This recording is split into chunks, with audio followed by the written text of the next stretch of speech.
In Malawi, food is more than just survival.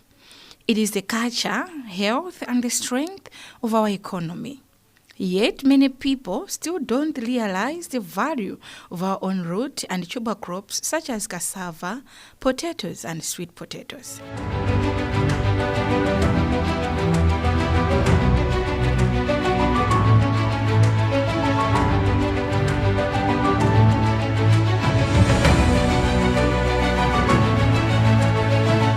To change this, the RTC Market Project is promoting the commercial potential of these crops. Funded by the Embassy of Ireland, the RTC Market Project is a 4-year initiative aimed at strengthening the root and tuber crops subsector in Malawi. Through partnerships with organizations like the International Potato Center, the International Institute for Tropical Agriculture, and the Malawi's Ministry of Agriculture, this project focuses on boosting incomes, creating jobs, and enhancing food and nutrition security. Cholinga chimene tili pano ndikuonesa zimene mbatata ingapange. Mbatata kaya ulimi wa mbatata ndi chinthu chomene chingatithandize kwambiri pa Malawi pano. Panopo chimanga chikhala ngati sichikutisunga kwambiri.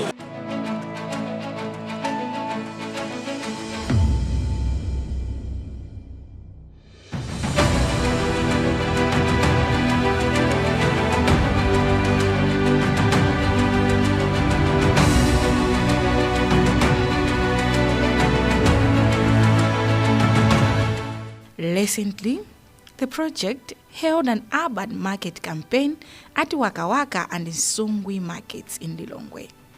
The event brought together farmers, traders, and consumers to showcase root and tuber crops and their many uses.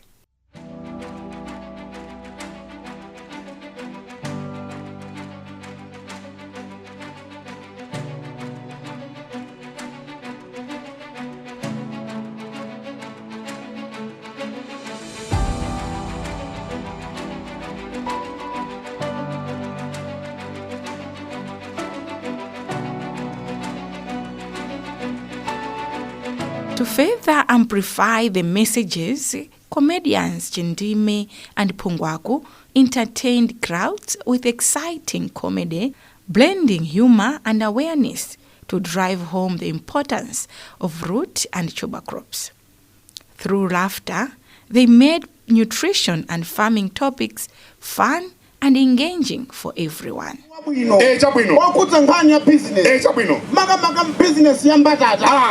Ino mpamena tukukira.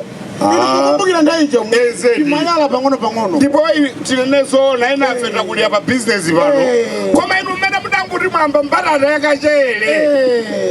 Nthawi mwe ndangona munthu wanyamuka. Ufika kugali moto. Ayidime. Choti mudziwe ndi chakuti. Chabwino. Kungwe limene mangani yankhwani zokhudza mbatata mdziko muno. SIB. Chabwino. International Potato Center. Chabwineno. Amenewa anandira nakundilangiza. Chabwineno. Pake mutura mayenda misika. Chilongo chimene chili apa chili manyogola. Wakoza ameneyo. DJ mpaseni nyimbo tikupasa t-shirt yake.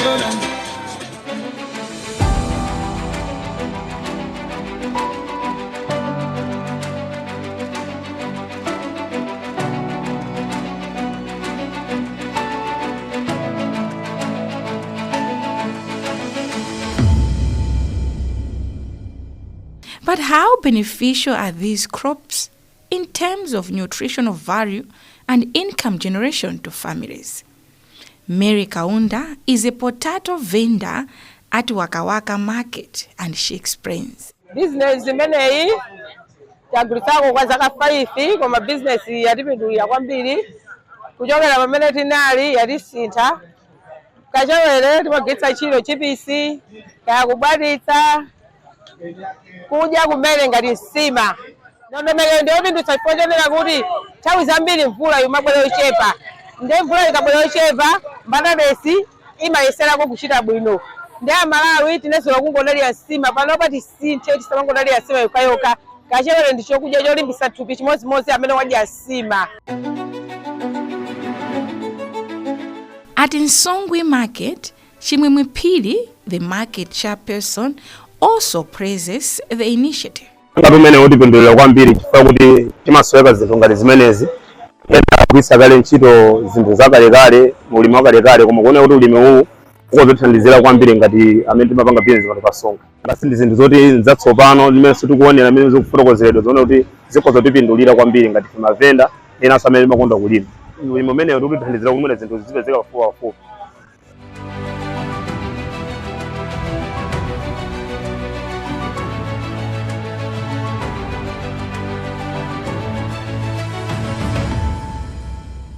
From comedy to food tasting, people at the event were given a chance to rediscover these crops in new ways.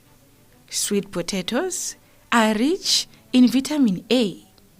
Potatoes provide energy and minerals, while cassava can be turned into flour, starch, and even industrial products. Francis Kuwerusa is a research associate at CIP, and he explains.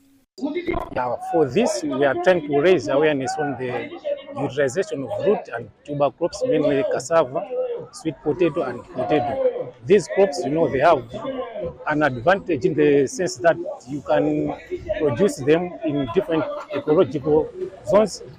That's almost in all the districts in Malawi, you can produce the root and tuber crops. Apart from being grown in different areas, these are also crops that are resistant to drought. And as we are aware nowadays, we are facing issues of climate change. And if there are crops that are adapted to this climate change, one of them are the roots and tuber crops. So we are promoting people to know that in these times where we are facing climate challenges, there are solutions to that. One of the solutions is to venture into production of root and tuber crops. At the same time, when nutritionally, these root and tuber crops, they are high in nutrients.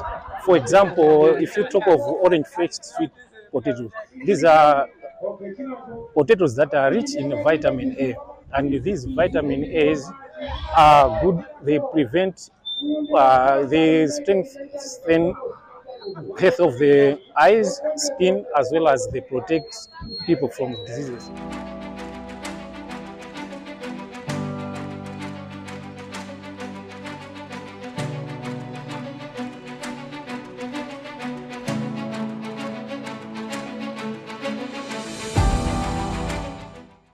Across Malawi, farmers, processors, and traders are already reaping the benefits of these crops.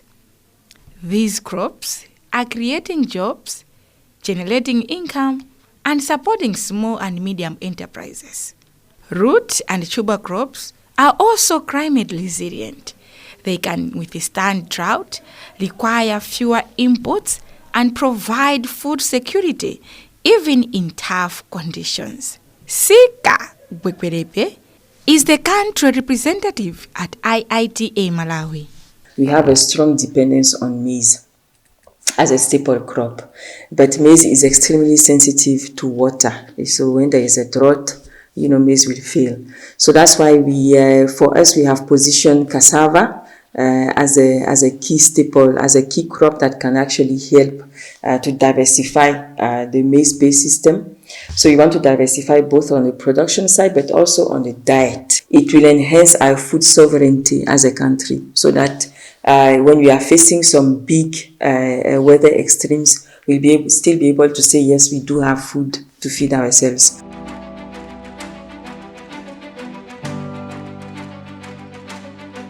Looking ahead, the RTC Market Project shows us that the answers to hunger and poverty are already here in our soil.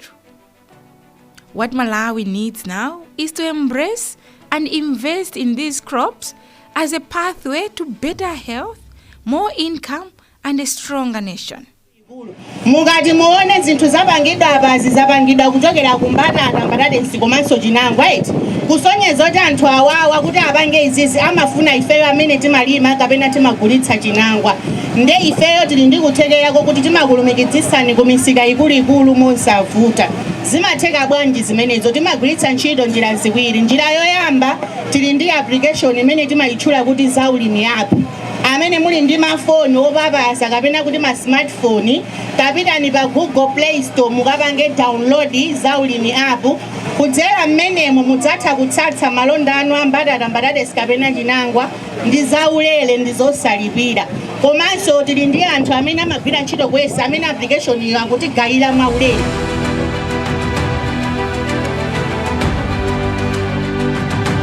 Together, we can make a difference in roots and tuber crops.